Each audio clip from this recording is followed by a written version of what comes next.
Oi, boa tarde para você que é muito bem-vinda, muito bem-vindo ao Plantão Times Brasil, licenciado exclusivo CNBC.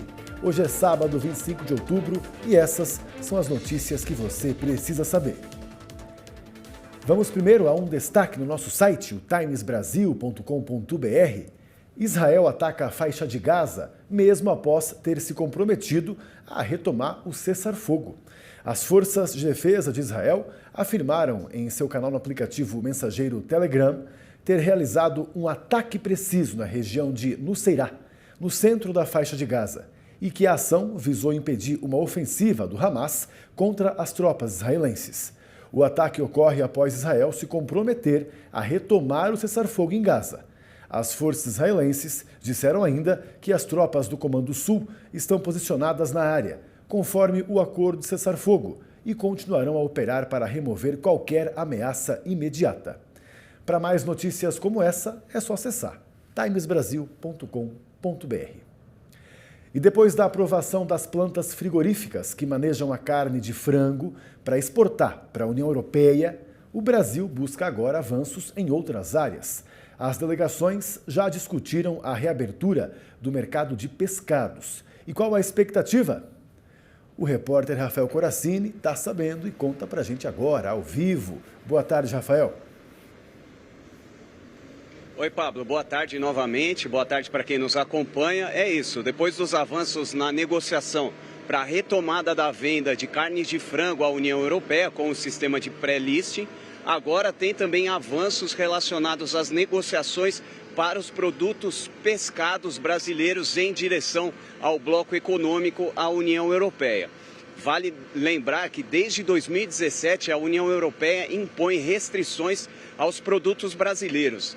Naquela época, o bloco alegou que havia problemas sanitários relacionados aos produtos brasileiros, inclusive relacionados também às embarcações aqui que faziam a coleta do produto e depois entregavam à distribuição. Portanto, agora o Brasil se propõe a resolver algumas questões que a União Europeia impõe como condições para a retomada das negociações e, por isso, deve reabrir o mercado europeu para os pescados brasileiros. A União Europeia, ela consome cerca de 70 bilhões de dólares em pescados ao longo de todo o ano e, por isso, torna-se um mercado bastante promissor para que o Brasil possa reverter parte do que está sendo contingenciado relacionado à proteína animal, lembrando do tarifaço do governo Trump e também relacionado a questões de preço envolvidos principalmente na questão do frango brasileiro.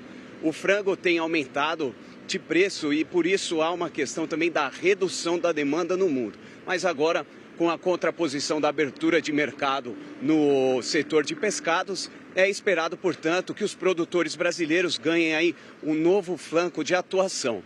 Lembrando que o setor agropecuário brasileiro tem estado no foco do noticiário muito por conta do tarifaço imposto pelo governo Trump.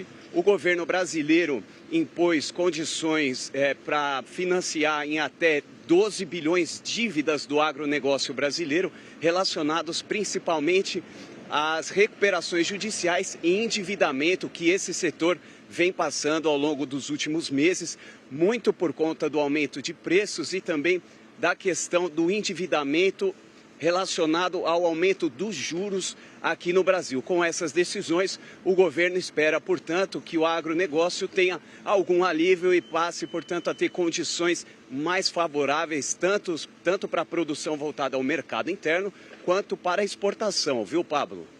Certo, Rafael, tem muito potencial realmente o nosso agronegócio, incluindo os pescados que às vezes são até esquecidos, né? Fazem parte desse setor também. Obrigado pelas informações. E a Americanas anunciou que irá lançar um programa de fidelidade para estimular as compras nas lojas físicas e aí entender melhor o comportamento do consumidor. A iniciativa vai ser implantada em 3 fases e incluirá o acúmulo de pontos por CPF e telefone informados direto no caixa e com benefícios, então, extras para quem usar o cartão de crédito da marca. Os pontos poderão ser trocados por descontos e haverá integração com outras plataformas. Em fase avançada, o programa será incorporado ao aplicativo da Americanas e os dados gerados poderão ser usados em parcerias, respeitando a Lei Geral de Proteção de Dados. A empresa também lançará um novo crediário financiado por um fundo de investimento em direitos creditórios próprio.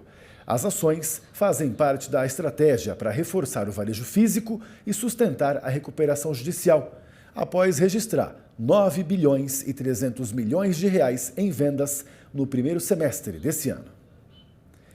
A Ultrapar anunciou a compra de 37,5% da Virtu GNL por 102 milhões e 500 mil reais.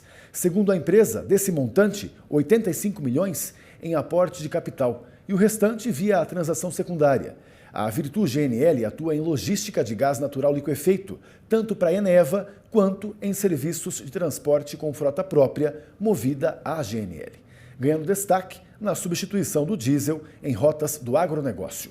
Com a aquisição, a Ultrapar e o fundo Perfim Infra passarão a controlar 75% da empresa. O fundador seguirá com os 25% restantes. A operação ainda depende de um aval regulatório. E durante a missão ao Sudeste Asiático com o presidente Lula, o ministro da Agricultura e Pecuária, Carlos Fávaro, se reuniu com o ministro da Agricultura e Segurança Alimentar da Malásia, Mohamed Sabu. O encontro garantiu a retomada das exportações de carne de frango daqui para lá. E quem tem os detalhes é a nossa repórter Fernanda Setti.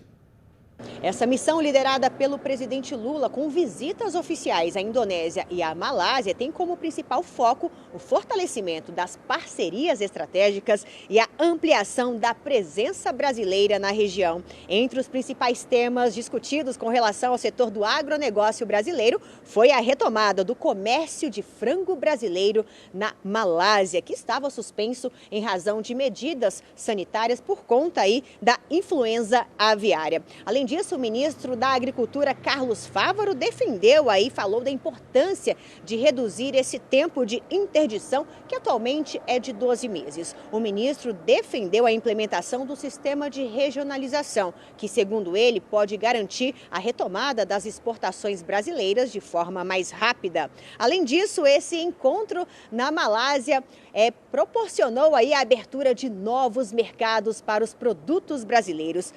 O governo da Malásia autorizou a importação de novos produtos do país, como, por exemplo, pescados, gergelim, melão, maçã, além de ovos em pó. Só para a gente ter uma noção, falando um pouquinho do comércio entre Brasil e Malásia, em 2024, o comércio bilateral entre os dois países alcançou a margem de mais de 480 milhões de dólares, sendo 346 milhões voltados só para as exportações brasileiras e cerca de 140 milhões em importações. Lembrando que a Malásia ocupa atualmente a 23ª posição entre os principais destinos das exportações do Brasil. E no agronegócio, o Brasil exportou mais de 1 bilhão de dólares só em 2024, no ano passado, com destaque para alguns produtos como açúcar, milho e algodão. Essa edição fica por aqui, mas continue aí na nossa programação. Em qualquer momento, a gente volta aqui ao vivo, atualizando informação para você.